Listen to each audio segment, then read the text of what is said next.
es noticia en profundidad. Qué placer acompañarles. Soy Tatiana Pérez y les saludo desde nuestra sede central. En Caracas, en Venezuela, a partir de este momento, en la próxima hora, tenemos 3 temas que son noticia. Aquí están primero desplegados en titulares en Noticia Argentina. Este miércoles, tras asumir como ministro de Economía, Sergio Massa dio a conocer el plan del gobierno para paliar efectos de la indetenible inflación. Anunció una serie de medidas para jubilados, trabajadores y beneficiarios del sector social. Vamos a analizarlo. En Noticia Colombia, expectativa en el país por los anuncios hechos por el ministro de Defensa designado en el nuevo gobierno. Iván Velázquez aseguró que el servicio militar obligatorio se acabará, lo que también acabará con el drama de enviar niños y jóvenes a la guerra. ¿Qué cambio supone dentro de las Fuerzas Armadas esta histórica decisión del Ejecutivo entrante? Vamos a analizarlo. En Noticia Estados Unidos, los partidarios del aborto logran una contundente victoria en el ultraconservador estado de Kansas en un referendo que preguntaba sobre la preservación o no de este derecho. Es la primera prueba electoral del asunto después que la Corte Suprema permitiera prohibir el procedimiento en todo el país. Nos preguntamos, ¿será un tema central en las elecciones de medio término en noviembre entre demócratas y republicanos? Vamos a verlo. La noticia casi comienza. Bienvenidos, bienvenidas.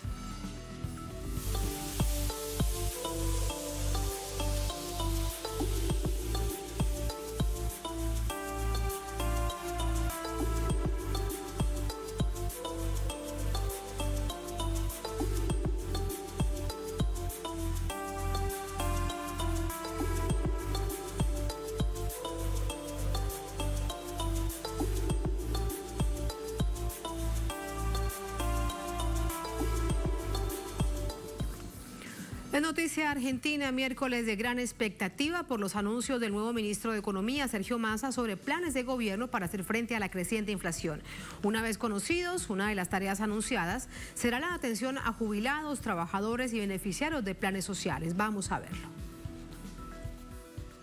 Este miércoles, desde la Casa Rosada, el presidente Alberto Fernández juramentó al abogado y político Sergio Massa como ministro de Economía, quien además, con la nueva reorganización del gabinete presidencial, asumirá los ministerios de Desarrollo Productivo, Agricultura y Ganadería.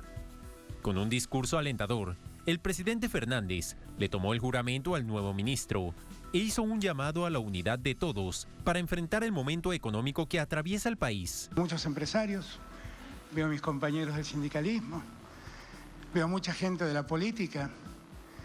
A todos les pido que tenemos una gran oportunidad como país, no la dejemos pasar por alto. Nosotros estamos empezando una etapa del gobierno que estoy convencido, lo conozco a Sergio hace muchos años, vamos a transitar exitosamente. Con todo. Entre los desafíos prioritarios para la nueva línea ministerial está aumentar las reservas internacionales y reducir el déficit fiscal, en un contexto de deuda por $44.000 millones con el Fondo Monetario Internacional, que dejó la administración Macri. La nación suramericana además tiene una delicada situación cambiaria, con un amplio diferencial en la cotización del dólar oficial, que se ubica en unos 137 pesos, y el llamado paralelo o blue, que maneja en el mercado informal, que está en promedio de 300 pesos. Asimismo, la inflación actual, que según las proyecciones del Fondo Monetario Internacional, continuará afectando a Sudamérica para finales del año y el primer trimestre de 2023, demanda un alza del salario que permita sortear la convulsa economía nacional. Dentro de este panorama financiero, el ministro Massa apunta hacia la unidad de las distintas fuerzas políticas para la búsqueda de soluciones. Vamos a mirar lo económico productivo parados en 2 ejes, uno vinculado a principios y otro vinculado a motores. En cuanto a los principios, orden fiscal, superávit comercial, fortalecimiento de reservas y desarrollo con inclusión. En cuanto a los motores, inversión, producción, exportaciones y defensa del mercado interno. Las decisiones políticas del Estado en estos días repercutieron en el mercado cambiario al conocerse la designación de Massa, que viene de la presidencia de la Cámara de Diputados. El peso argentino se recuperó en el mercado negro, aunque la brecha con el cambio oficial sigue siendo significativa. Ahí están los hechos. Vamos de inmediato con el análisis. Para ello nos acompaña Jorge Hernández. Es economista, profesor en la Universidad Nacional de Río Cuarto. Nos acompaña desde Río Cuarto, en Argentina. Profesor, un gusto saludarle. Muy buenas noches. También un gusto para mí. Buenas noches para toda la audiencia. Buenas noches. Primera pregunta que resulta clave. Con todas estas medidas que anuncia el nuevo ministro de Economía, pero que además es la representación completa del Ejecutivo del gobierno del presidente Fernández, ¿podrá contenerse la creciente inflación en el país? Bueno, la verdad que es la esperanza que tenemos todos los argentinos, ¿no? Padecer el proceso inflacionario que está atravesando la Argentina, que es una experiencia muy inédita, ¿no? Es poco comprensible la intensidad de la inflación y el daño que genera o la perplejidad que va generando en la cotidianeidad de la gente, ¿no? Y ahí es donde me parece que apunta el conjunto de medidas que se han anunciado en el día de hoy. Un poco para ejemplificar lo que significa la intensidad de la inflación. Probablemente las personas menores de 40 años en América Latina, que no son residentes en Venezuela o en Argentina, no tienen una percepción exacta, ¿no? Y hoy sucedió algo en mi hogar que como anécdota me parece que es muy significativa para percibir o para mensurar el problema inflacionario, ¿no? Hoy regresa mi hija de su escuela y me dice: papá, hoy nos dieron por 20 pesos 4 caramelos, ayer nos habían dado 8. Mirando, o sea que habían dado la mitad de lo que tenían por el mismo dinero. Hoy mirando las noticias dice también, ministro, mañana probablemente nos den 2, ¿no? La angustia en la población joven, preadolescentes, llega hasta ese nivel en estas anécdotas, ¿no? Vivir con una inflación tan alta es un problema social muy intenso. Y ahí es donde me parece que el diagnóstico que ha hecho el ministro de Economía vincula el problema inflacionario con el frente externo y con el frente fiscal, y ahí están anunciadas las medidas. Como complemento a estas acciones que van a tener, en mi opinión, un impacto sobre los sectores medios de la población, medios por ingreso, ¿no?, de la población, ha anticipado un par de medidas que pueden estar auxiliando al sector que hoy es claramente el más afectado por el fenómeno inflacionario, que es el sector de menores ingresos, ¿no? Sí, antes de pasar a algunos de los hechos más claves y destacables de toda esta batería de plan económico que anuncia Sergio Massa, permítame preguntarle algo más acerca del diagnóstico de la inflación en Argentina. Usted hacía referencia a Argentina o también a Venezuela. En el caso específico de Venezuela, hubo un amplio componente de inflación de carácter político, de inducción política para generar esta situación tan dramática para el bolsillo, para el pueblo venezolano. ¿Cuánto de eso hay en Argentina? Y hay un componente importante, ¿no? Hay un sector del capital que opera en la Argentina y un sector político que tiene una magnitud electoral importante que están trabajando para un proceso de desestabilización que opera fundamentalmente sobre los precios y sobre los precios a través del proceso inflacionario y sobre el tipo de cambio, ¿no? Uno encuentra que hoy el presidente señalaba que hay 722 empresas que van a ser investigadas por maniobras de posible fraude en el comercio internacional, ¿no? También debiera investigarse, y ahí es hasta donde no se puede penetrar, las acciones desestabilizadoras, fundamentalmente en el mercado cambiario, que se realizan a través de diferentes mecanismos, ¿no es cierto? No solamente a través del dólar ilegal, el dólar blue, como le llaman en la Argentina, sino a través de otros mecanismos que tienen alguna legalidad, como son los tipos de cambio que se operan a través de la bolsa de comercio, ¿no? A través de títulos y acciones. Aquí les llamamos el contado con liquidación y el MEP. y hay operaciones que se realizan empujando el dólar hacia arriba, ¿no? Y la Comisión Nacional de Valores, que es quien regula estas operaciones, ha mantenido el secreto sobre los actores que operan, ¿no? El sector financiero parece gozar de un privilegio que hoy no lo va a gozar el sector comercial externo, ¿no? Y ahí me parece que es una materia pendiente en la disputa por los procesos de estabilización, ¿no? Si no se identifica contra quién o quiénes son los actores que generan determinadas acciones que tienen intenciones de ventaja económica, pero también interés político en que el modelo de desarrollo cambie en la Argentina. Va a ser difícil, ¿no?, modificar esta situación que se viene atravesando en el país. Así también como es de difícil encontrar cuáles son los sectores desestabilizadores a la economía y en particular al bolsillo y al dinero de las y los argentinos, porque son muy hábiles en las estrategias para escabullirse y para mantenerse ocultos, muchos de ellos además operando por fuera de nuestros países, como bien conocemos en Venezuela.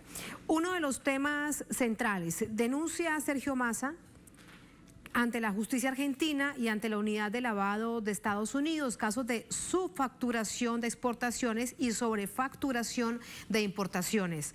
Muy grave todo esto, esa denuncia que él hace, por eso la ubico en los primeros lugares para el análisis, profesor, teniendo en cuenta que allí hay dinero que necesitan los argentinos. Claro, sí. Eso es a lo que hacía referencia recién. Hay una acción que intenta disputar, ¿sí?, privilegios o ventajas de diferentes naturalezas, hasta probablemente ilegales, del sector que comercia con el exterior, ¿no? Estos son sectores comerciales. Y también yo le agregaba a esto, ¿no?, lo que son los actores financieros que operan tipos de cambio a través de instrumentos financieros que están regulados por la Comisión Nacional de Valores y que ahí no ha habido anuncios de que fueran a ser fiscalizados, ¿no? Sí, que es, un punto pendiente, como usted dice, sobre la política de reordenamiento de programas sociales. Él plantea varias iniciativas, además con las fechas, próximo 15 de agosto, sobre el tema de los jubilados, trabajadores, fortalecimiento del salario y beneficiarios de programas sociales, es decir, parte de los sectores más golpeados en el país. ¿Cuál es su opinión? Bueno, ahí claramente hay una intención de sostener o mejorar los ingresos de los sectores más postergados a partir de una medida ya anunciada o preanunciada, falta ponerle la magnitud, esto de atender con un incremento los ingresos que reciben los trabajadores jubilados, ¿sí? Seguramente van a ser los trabajadores jubilados que perciben los haberes más bajos de la escala. Y anunció también para los trabajadores la convocatoria a un acuerdo, a un preacuerdo paritario, ¿sí? Y señaló como dato curioso, ¿no?, que la prioridad serían los trabajadores que perciben entre 50 y 150 mil pesos. ¿Sí? Ahí está poniendo, me parece, de nuevo, o anticipando una medida de protección del sector de la escala más baja. En términos de la urgencia, me parecen que son medidas muy acertadas. En términos de sostenibilidad, de sustentabilidad política, me parece que pueden generar algunas complicaciones si solo son atendidas las demandas de los sectores de menores ingresos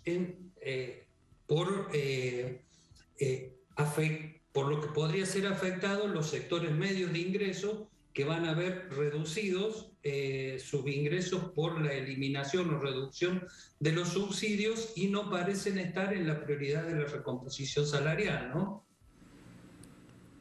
Así que con respecto a este punto, para pasar a otro, profesor, faltaría dar un poco más de explicaciones y de detalle qué es lo que va a suceder con los otros sectores. Digamos que queda la incógnita. Sí, sí. Muy bien. Ahora, promoción por decreto de regímenes para sectores de agroindustria, minería, hidrocarburos por aumento de producción, de economía del conocimiento. Esto también, como lo anterior, habría que esperar la normativa o si es parte además de la fusión de los 3 ministerios que ahora lo encabeza todos prácticamente una figura como Sergio Massa. ¿Cómo lo evalúa usted? Bueno, me parece que ha hecho un anticipo que va dando pistas, no lo definió con precisión, pero que va dando pistas de por dónde va el incentivo que se va a generar, ¿no? Esto es extender a estos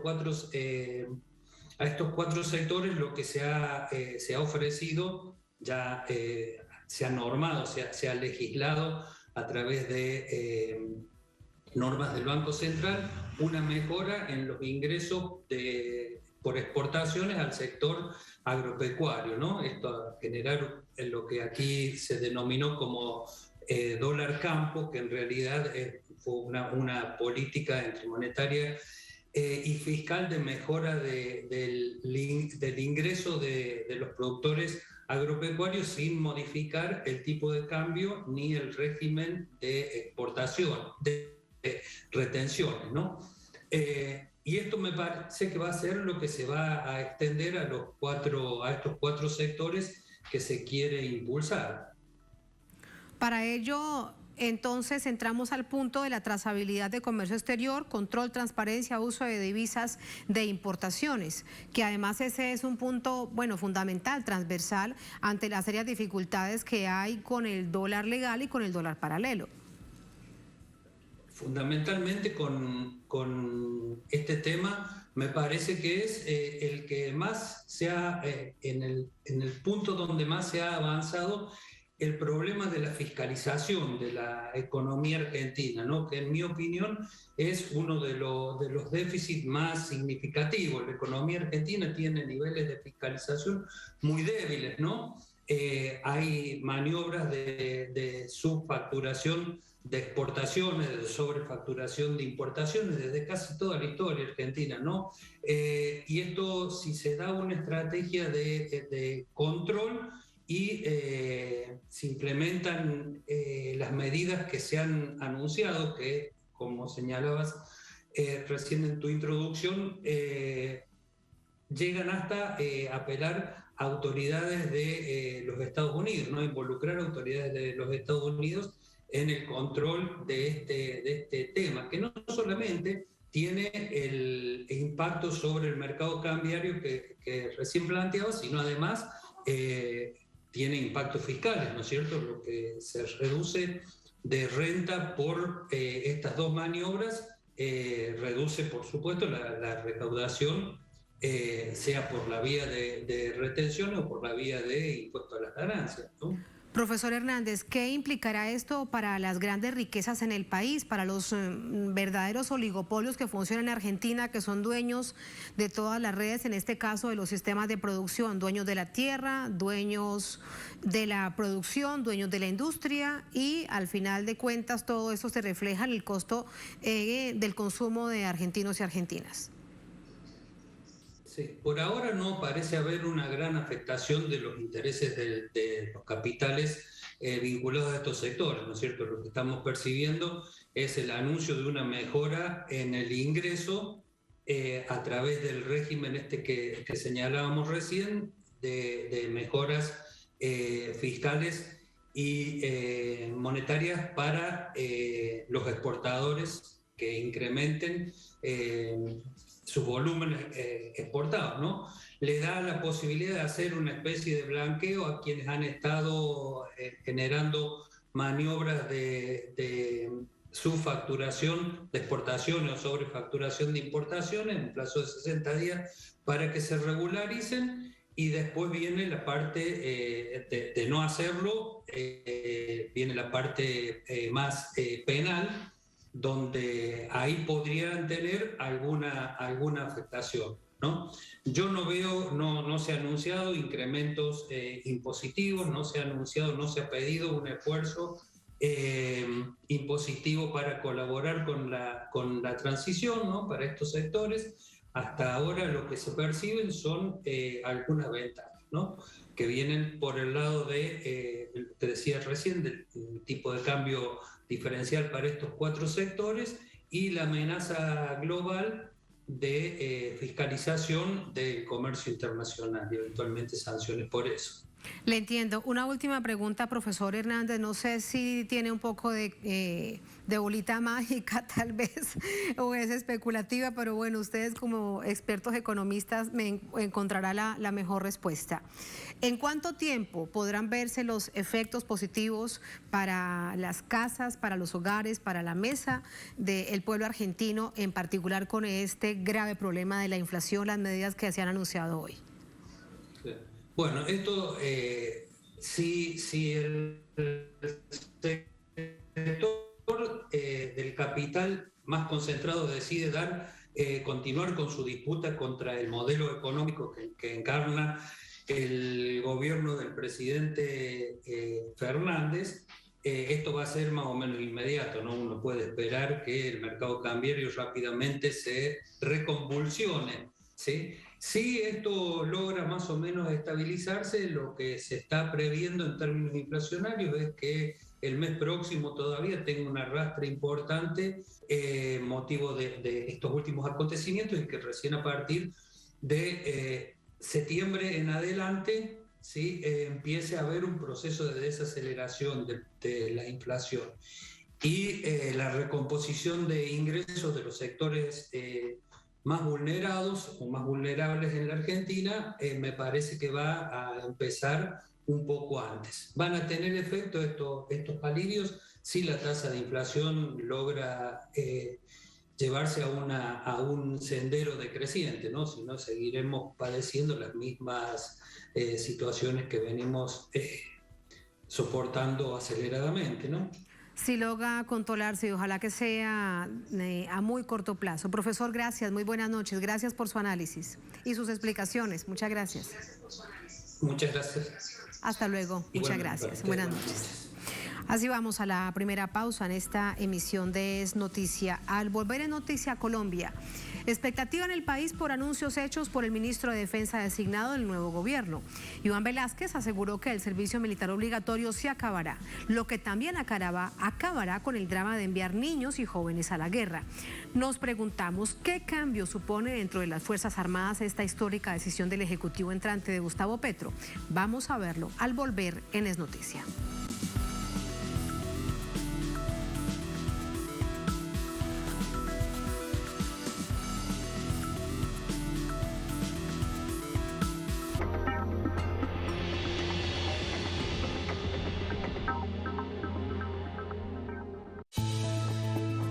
El mundo sintoniza a Telesur. Te lo digo yo, soy Aisa García desde México, porque Telesur siempre da más.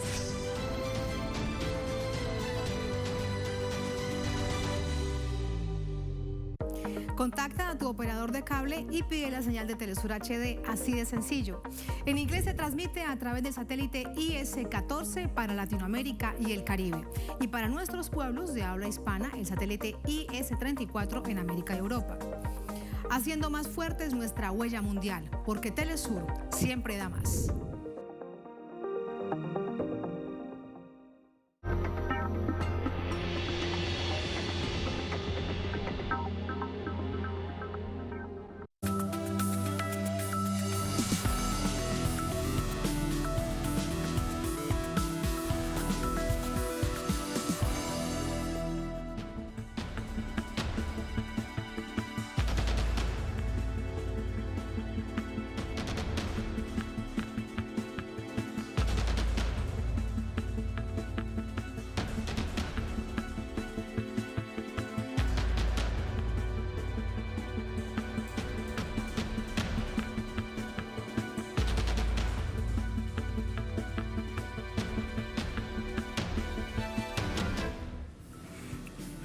En Noticia Colombia, acabar con el servicio militar obligatorio está en la agenda del ministro de Defensa designado por el nuevo gobierno, Iván Velásquez.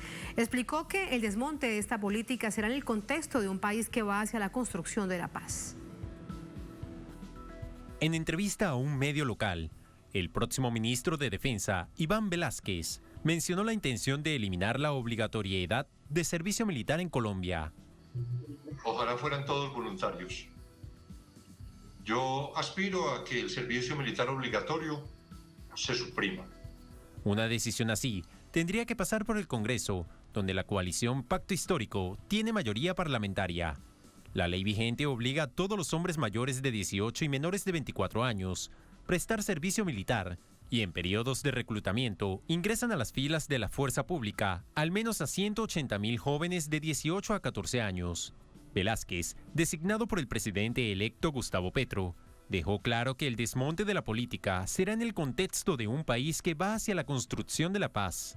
El mundo no cambia el 8 de agosto. Sí.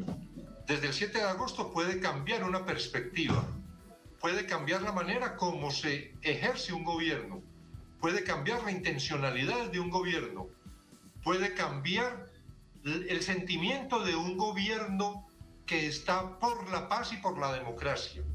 Abordado sobre el rol de las fuerzas militares, Velásquez manifestó que para el gobierno Petro y para él, como cabeza de la cartera de defensa, el cuerpo castrense no es un enemigo, pero no tolerarán violaciones a los derechos humanos por parte de sus miembros y varias expresiones como el heroísmo de los uniformados tendrán que cambiar. Hay muchos héroes en Colombia. Realmente sobrevivir en condiciones materiales de existencia como han sobrevivido tantos en el país, soportar el asedio en territorios que son controlados por organizaciones criminales. Esos son actos de heroísmo. Hay actos de cumplimiento del deber y está muy bien y tiene que ser que los miembros de la fuerza pública cumplan con su deber y que todos los servidores públicos cumplamos con nuestro deber. El ministro designado también aseguró que es una decisión tomada, la salida de la policía del Ministerio de Defensa, que pasará a ser un ente adscrito al Ministerio de Paz, Convivencia y Seguridad. También habrán reformas sobre el Escuadrón Móvil Antidisturbios, el SMAT. Ese es un tema que hay que revisar con mucho cuidado. Ha habido expresiones en la discusión pública respecto de la eliminación o de la reforma, son las dos opciones. Lo que sí con seguridad es que este SMAT, como se ha conocido, no puede continuar. Con un historial de políticas de defensa que ven enemigos internos y perpetúan el conflicto armado, son grandes los retos para el gobierno, que se instala este 7 de agosto y dará sus primeros pasos con cambios de fondo y de forma. Vamos a conocer de reacciones, qué repercusiones hay a estas aspiraciones, que es parte de la agenda del ministro designado de Defensa en Colombia. Hay un punto fundamental para destacar y es que lo dice en el marco de una política de seguridad nacional del enemigo interno que ha perdurado en el tiempo en el marco de décadas y décadas de conflicto armado interno, es decir, de guerra interna. De esto le preguntamos a nuestra corresponsal Viviana Bello. Hola Viviana, adelante, buenas noches. Tatiana, muy buenas noches para usted y para todos los televidentes. Pues mire, la ley 131 de 1985 fue la que reguló la prestación del servicio militar en Colombia. Esta norma introdujo la posibilidad de que los hombres mayores de 18 años pues tuvieran que prestar este servicio militar obligatorio. Si un ciudadano no se presentaba, pues empezaba a generarle multas, tampoco podía conseguir trabajo y pues tenía que pagar o tienen que pagar cerca de $40 para poder tener este documento. ¿Quiénes han prestado el servicio militar en Colombia, Tatiana? Cada año la fuerza pública recluta a cerca de 180.000 jóvenes de 18 años, a veces menores, jóvenes de barrios populares, jóvenes pobres que han sido los que han tenido que ir a la guerra. De ahí pues que este anuncio del ministro de Defensa designado por el presidente Gustavo Petro pues caiga muy bien en los sectores populares. Esta fue una promesa de campaña del presidente Gustavo Petro y las organizaciones sociales han celebrado este anuncio, han dicho que esperaban este anuncio, por supuesto, en esa transición de Colombia hacia la paz. paz. Y pues también, por supuesto, esperan que esto se dé vía Congreso de la República, donde el gobierno tiene las mayorías, Tatiana. Y otro punto fundamental que cabe destacar, quiero preguntarte repercusiones acerca de ello, porque tiene mucho que ver con el estallido social del año 2019, y es pasar la policía del Ministerio de la Defensa, que es un caso casi que inédito en nuestra América Latina, que en Colombia pase esto, al Ministerio del Interior, y el caso del Escuadrón Móvil Antidisturbios, que bien está diagnosticado su violación de derechos humanos. Claro, Tatiana, este hace parte de esos otros anuncios que ha entregado el ministro de Defensa designado. Ha dicho que que pasar la policía al Ministerio del Interior es una deuda que tiene el Estado colombiano y que hace parte de la respuesta que debe entregar el nuevo gobierno a esa Comisión Interamericana de Derechos Humanos, que ya tú bien lo mencionabas.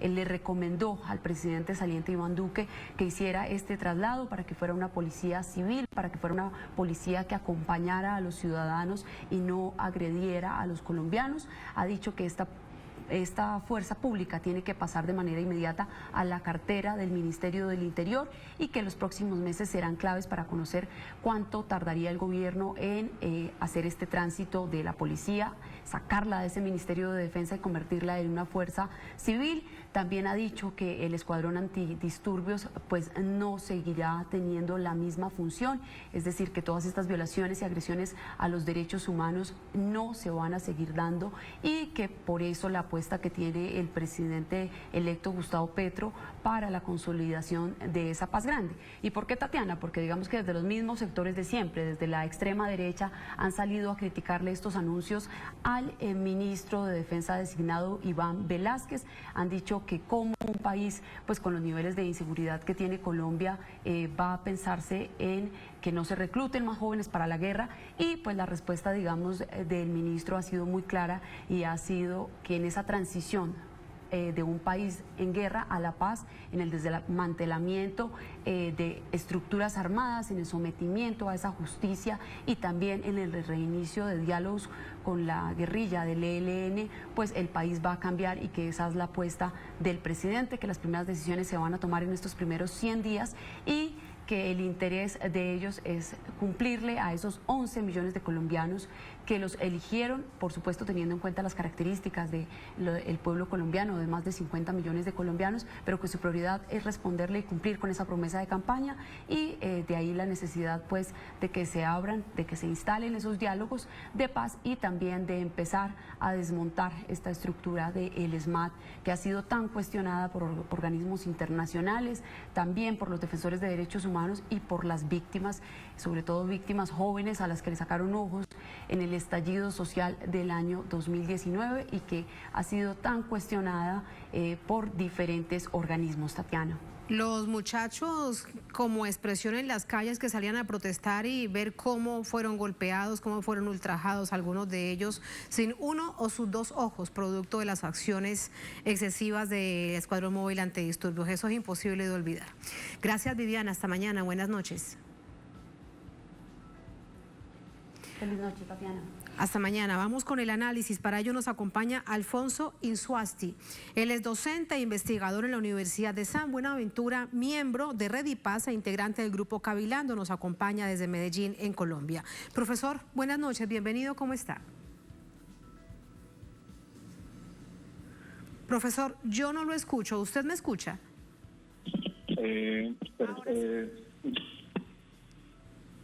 Parece que tenemos dificultades en la comunicación con nuestro invitado. Le pido rápidamente a la producción que nos acompañe para poder avanzar en este análisis de una noticia que resulta fundamental para Colombia y tiene todo que ver con una agenda que ya ha sido anunciada por el ministro de Defensa designado de Colombia, el abogado, el jurista Iván Velásquez. Él es un ex magistrado auxiliar de la Corte Suprema de Justicia en Colombia, era el presidente de la Comisión de la llamada CICIG en Guatemala, que estaba acompañando procesos de reforma a la justicia en este país auspiciados por Naciones Unidas. Él ha aceptado este cargo y ha ido contando a los medios de comunicación locales lo que viene para el país, entre otras cosas, producto de las promesas de campaña del presidente electo Gustavo Petro, que entre otras cosas recordemos que el próximo domingo 7 de agosto asume sus funciones. Ese día se posesiona como presidente para los próximos 4 años. ¿Listo, el profesor Insuasti? Profesor, ¿me escucha? Sí, yo escucho perfecto. Excelente, gracias. Ahora nosotros también. Muy buenas noches, ¿cómo está? Pues bien, afortunadamente. Muchas gracias. Cuando hablamos de desmontar el servicio militar obligatorio, de no enviar más niños y jóvenes a la guerra, al campo de batalla, con una muy poca, casi que precaria adiestramiento, digamos, en esas lides de enfrentarse en lo que significa un conflicto armado interno, ¿qué significa? ¿Cómo lo caracteriza usted?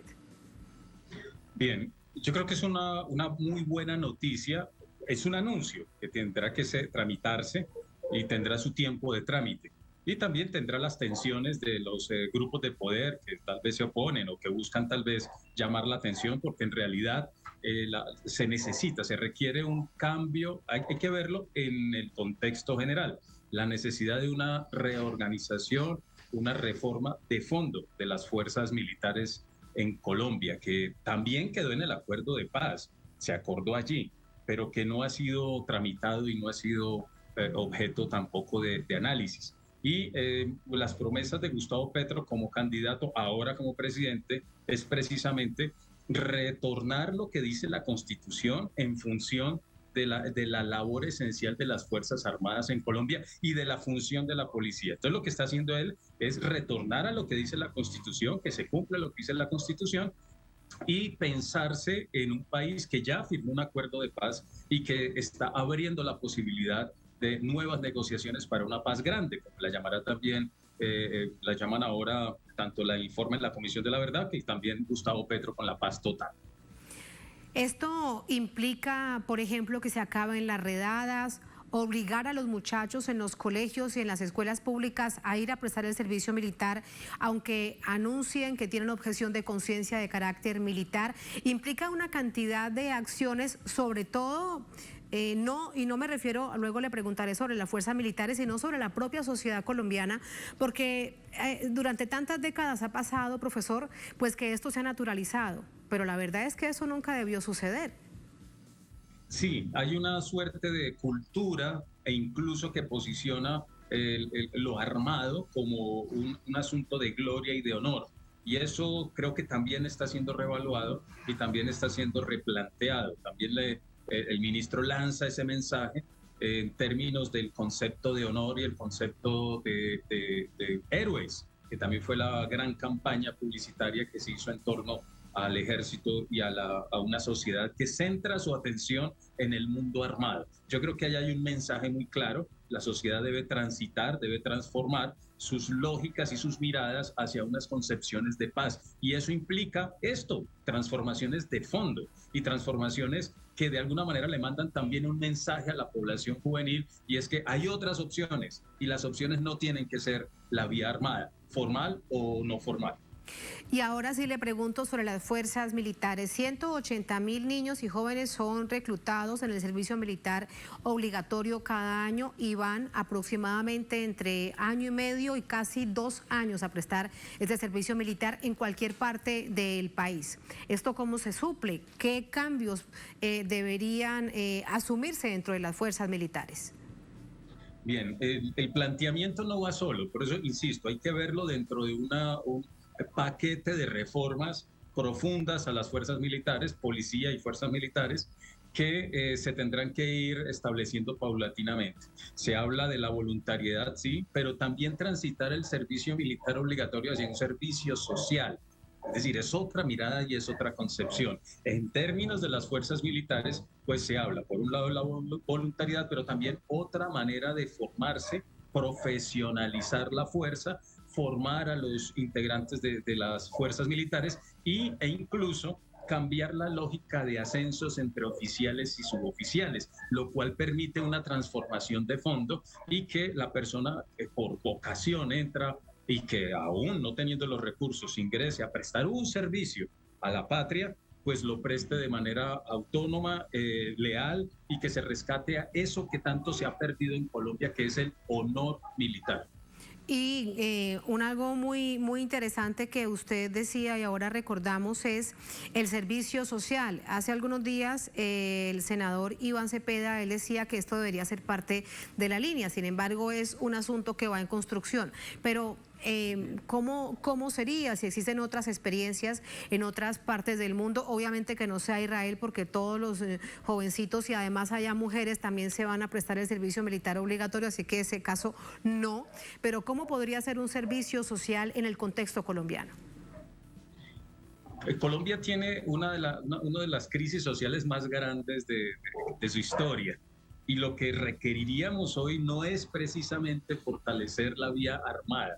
Por el contrario, lo que necesitamos es reconocer las problemáticas en los territorios. Habría muchos escenarios en los cuales los jóvenes apoyados por el Estado pudiesen realizar acciones de transformación que les permita también cualificarse como profesionales, como técnicos, en la construcción de un saber específico para prestar un servicio en la sociedad, y hay muchas acciones que se pudiesen realizar en el marco de la construcción de la paz. Pero eso no quiere decir que se niegue el servicio militar, será una opción y una vocación, y eso rescatarlo a mí me parece sumamente importante. Es una vocación de servicio a la patria, al país, a la sociedad, y más no una opción que me queda porque no tengo otras opciones más en el medio y porque me están persiguiendo para poder hacer el ejercicio de prestar el servicio. Y eso nos cambia completamente el panorama y manda claro, porque si no tienes esto, y esto además lo agregó, profesor, en clave latinoamericana, y es que en Colombia, si no tienes la libreta militar, ya sea porque te fuiste, porque no hay otra opción y tienes que ir a prestar el servicio militar, o porque te agarraron por allí en la calle y también te tienes que ir al fin de cuentas, a menos de que tengas un verdadero problema de salud. Sin la libreta militar no tienes trabajo, no puedes ingresar a la universidad, no puedes presentar las pruebas para avanzar, nada, no puedes hacer nada. Así que también es tener amaniatados a los muchachos en Colombia. Claro, es una lógica de persecución. Sin embargo, la Corte y las dinámicas de construcción de ley y la presión de los jóvenes con la objeción de conciencia también generó cambios normativos y cambios jurisprudenciales en el que pues ya no era necesario, aunque no se ejecutara de la manera adecuada, pero por ejemplo para ingresar a la universidad ya no era necesaria la prestación de la libreta militar, solo para trabajo, para contratación con el Estado, para trabajo con el Estado se requería. A pesar de eso, pues las sociedades una sociedad que culturalmente ha centrado su mirada en lo militar, pues tendrá que transformarse a sí misma, pero ya veníamos con avances normativos en esa misma lógica. Muy importante todo esto que usted nos dice. Por último, profesor Insuasti, ¿qué cree usted que estarán pensando, qué va sucediendo en este contexto dentro de las fuerzas militares con todo esto? Claro, es la tensión, porque lo que se está poniendo en juego son los privilegios de unos pocos que han administrado las fuerzas militares a su manera y a sus requerimientos personales. Muchos altos rangos militares que hoy tienen serios problemas de su relación con grupos criminales, su relación con la mafia, su relación permanente con hechos de corrupción. Todos los falsos positivos, pues que siempre estarán ahí evidenciando una situación incómoda, y no solamente incómoda, sino que no puede ocurrir en las fuerzas militares, pues es lo que son los que estarán tensionados, preocupados porque viene una transformación y la persona que está al frente es un garante de derechos humanos, y ha dado muestras, y bastantes muestras, de la defensa de la democracia y de los derechos humanos y de la justicia. Así que ahí va a haber tensiones, pero tensiones porque está en juego también sus estatus y sus privilegios. Muchísimas gracias, profesor. Buenas noches. Gracias a ustedes. Gracias por su análisis. Hasta luego.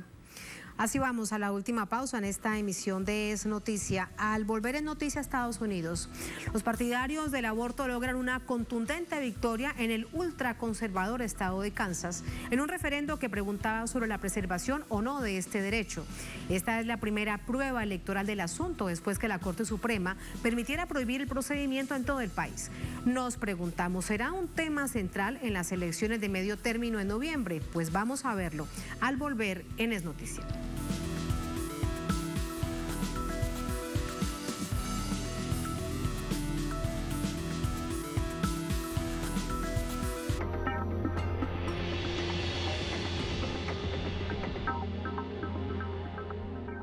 Y es momento de decirte que vamos por más. Así que llama a tu cable operador y pídele ya la señal de Telesur en HD. Toma nota, ahora nos puedes sintonizar a través de los satélites IS-34 si estás en América y Europa o IS-14 si resides en Latinoamérica y el Caribe. Son 4 letras nada más, pero que hacen más fuerte nuestra huella a nivel mundial. Esto es posible porque Telesur siempre da más. Dos grandes canales unen sus experiencias para encontrarse en las culturas que representan. En una nueva entrega de Prisma, conoce al actor, humorista y murguista uruguayo Jorge Esmoris, referente cultural de su nación. Descubre el ancestral arte de Jean Gioddon, quien convierte sus piezas en una verdadera máquina del tiempo, que reflejan el respeto hacia los herederos de las artesanías tradicionales chinas. China y América Latina se redescubren en una coproducción de CGTN y Telesur. Prisma, la cultura que nos ilumina. Sábado, por Telesur.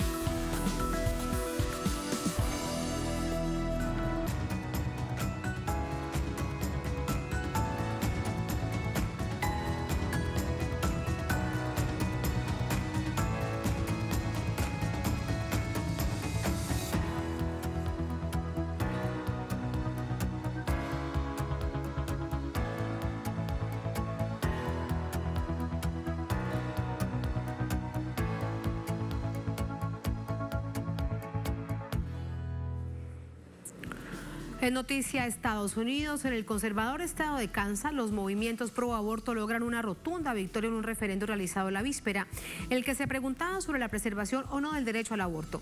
Y esto tras la polémica decisión de la Corte Suprema de prohibir este procedimiento en todo el país. La decisión es vista como una primera medición entre demócratas y republicanos de cara a las elecciones de medio término del próximo noviembre. Los votantes del estado de Kansas decidieron por mayoría este martes mantener el derecho constitucional al aborto, en contra de una enmienda propuesta por facciones conservadoras. Según autoridades locales, al haberse contabilizado el 90% de las boletas, más del 60% de los electores había rechazado la enmienda constitucional y se daba por segura la victoria de los defensores del aborto. Estoy súper orgullosa de ser de Kansas esta noche. Y siento que mi estado acaba de mostrarse, y me dijo con valentía que me cuidarían a mí, a mis amigas y a todas las personas que pueden quedar embarazadas en el estado de Kansas. Estamos protegidos. Según Ashley All, portavoz de la campaña pro aborto de Kansas, la enmienda es un golpe a la autonomía personal, razón por la cual manifestaron su rechazo. Estoy súper orgullosa de ser de Kansas esta noche. Y siento que mi estado acaba de mostrarse, y me dijo con valentía que me cuidarían a mí, a mis amigas y a todas las personas que pueden quedar embarazadas en el estado de Kansas. Estamos protegidos. Legisladores republicanos del Congreso Estatal propusieron la enmienda conocida como Valora a ambos, que eliminaría el derecho constitucional del Estado para retornar a los propios legisladores el poder de reglamentar al respecto. Defensores del aborto asumían la campaña conservadora como un intento previo a la propuesta de eliminar totalmente esa opción. De hecho, ya existía un proyecto incipiente para prohibir el aborto sin excepciones. La consulta estatal protege la posibilidad de que el gobierno regional legisle para regular esta práctica legal, hasta las 22 semanas de embarazo y sienta un precedente importante para situaciones similares en otros estados. Kentucky y California votarán sobre el aborto en noviembre, en medio de las elecciones de mitad de mandato, por lo que los republicanos y demócratas se apresuran en movilizar a la opinión pública a su favor en torno al tema. En este contexto, el presidente de Estados Unidos, Joe Biden, emitió opiniones al respecto. Los votantes dejaron en claro que los políticos no deberían interferir con los derechos fundamentales de las mujeres. Y los votantes de Kansas enviaron una poderosa señal de que este otoño el pueblo estadounidense votará para preservar y proteger sus derechos y rechazar para dejar que los políticos los arranquen y mi administración los respalde. Este es el primer referéndum que un estado de la Unión despliega después del fallo del Tribunal Supremo, que anuló la sentencia Roe contra Wade, eliminando el derecho federal sobre el aborto y otorgando a los estados la potestad de legislar sobre el asunto. Vamos a entrar con el análisis vía telefónica desde Argentina. Nos acompaña Victoria Tesoriero, integrante de la campaña nacional por el derecho al aborto, subsecretaria de Asuntos Políticos de la Nación, nos acompaña desde Buenos Aires. Victoria, buenas noches, ¿cómo está? ¿Qué tal? Buenas noches, ¿cómo están? Muchas gracias. La verdad, sorprendidos por esta decisión, por este resultado, este referendo en Kansas, que hay que verlo además de una manera bastante global de cara a las elecciones del próximo mes de noviembre. ¿A qué cree usted que se debe este resultado en un estado tan conservador como Kansas, además gobernado por republicanos? Yo creo que las mujeres hemos dado en todo el continente y en el mundo una batalla cultural de mucha relevancia, de muchas décadas de lucha, y creo que hoy tenemos un acuerdo incluso en los sectores de derecha en aceptar el tema del derecho al aborto de las mujeres, ¿no?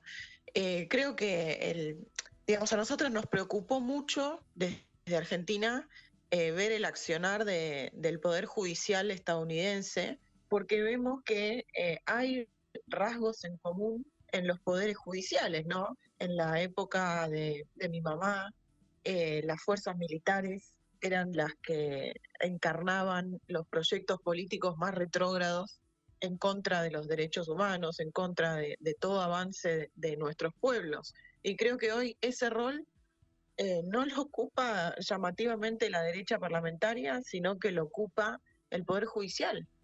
Entonces creo que lo que pasó en Kansas es una muestra de que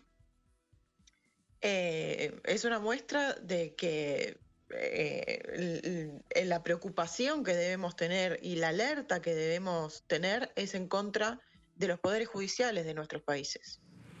Eso que dices es muy importante porque es el primer proceso electoral a manera de referendo para preguntar en los distintos estados del país, bueno, que así lo decidan, si se acogen a la decisión de la Corte Suprema de Justicia o si mantienen sus propias decisiones, tal como estaba hasta hace solamente un mes, producto de una lucha histórica para que las mujeres tomen las decisiones sobre su propio cuerpo. En ese contexto nacional, ¿qué cree usted que sienta este precedente sobre la Corte Suprema? Sienta un precedente espantoso, ¿no? Por suerte, tenemos esta lucha construida y esta serie de avances que ya son parte del sentido común y de la sociedad en algunos lugares, ¿no? Todavía nos falta seguramente, en los casos de El Salvador, por ejemplo, muy grave, de otros países de Centroamérica, pero creo que las mujeres hemos dado una lucha incansable por nuestros derechos y creo que hemos logrado un consenso amplio en varios lugares. Y de nuevo, tenemos que estar preocupadas porque esos derechos que nos costó tanto lograr no se los lleve puestos el Poder Judicial. Y además la visión política, quiero preguntarle también, Victoria, no solamente para Estados Unidos, para nuestro continente, como usted bien lo plantea, porque también esto evidencia ante, por ejemplo, cómo el presidente Joe Biden sale rápidamente a emitir su opinión y le da este tinte de carácter político de cara a lo que sucederá el próximo mes de noviembre, elecciones de medio término, hay elecciones de gobernadores y se elige la mitad de Cámara y Senado. ¿Será un tema central para abordar entre demócratas y republicanos? ¿Qué cree usted? Sí, por supuesto. Creo que hoy es insoslayable hablar de la agenda de las mujeres, de la agenda feminista, y que hemos logrado que sea incómodo para un político estar en contra de nuestros derechos.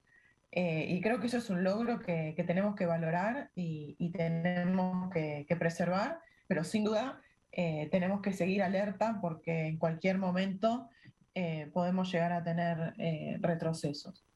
Por último, lo cierto es que ahí estamos, y no solamente en nuestra América Latina, en tantas otras partes del mundo vemos que la avanzada de derechos han ido retrocediendo.